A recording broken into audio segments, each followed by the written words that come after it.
ڕۆژی چوارشەممە کۆمەڵک لە چالاکان لە دەروی باڵوێزخانی سعودیا لە واشنگتۆن کۆبوونەوە و خوازیای ڕوونکردنەوە بوون سەبارەت بە بێسەر و شوێنبوونی جەمال خاشقچی و دەربڕینی نیگەرانی خۆیان بەوەی کە ڕەنگە ئەو بە فەرمانی محەممەد بن سەلمان جێگیری پاڵشای سعودی کوژرا بێت. سەرۆک ترامپ ڕۆژی چوارشەممە وتی ئەو سەبارەت بەوەی بە ڕەوشی خراپ ناوی برد لەگەڵ سعودیەکان قسەی کردووە.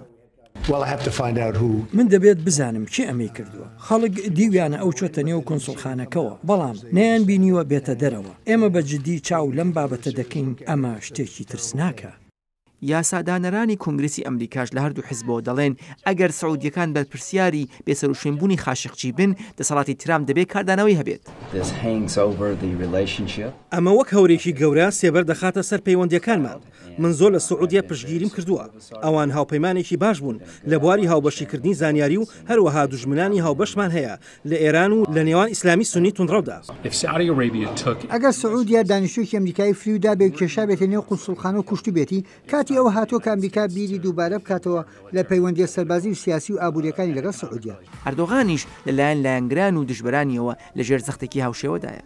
پێم وانییە سعودیەکان تێبگەن ئێرە کوێیت، ئۆردۆن یان میرنشینەکانی یەکگرتووی عەرەبی نییە. شوێنگەلێکە کە ئەوان کاری وای تێدا دەکەن.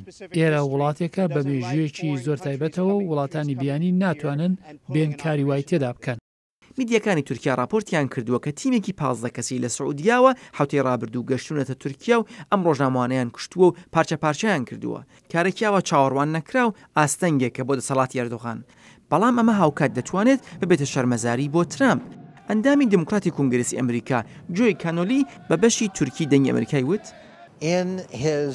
بەو جۆرە تێگەیشتنە ناژیرانەی ترامپ لە سیستمی عەرەبستانی سعودیە و ڕێبەرایەتی ئەو وڵاتە هەیەی وەک لە یەکەمین سەردانیشیدا بۆ وڵاتێکی بیانی کە عەرەبستانی سعودیە بوو بینیمان ئەو پێشوازیە سەیر و سەمەرەی لیان کرد.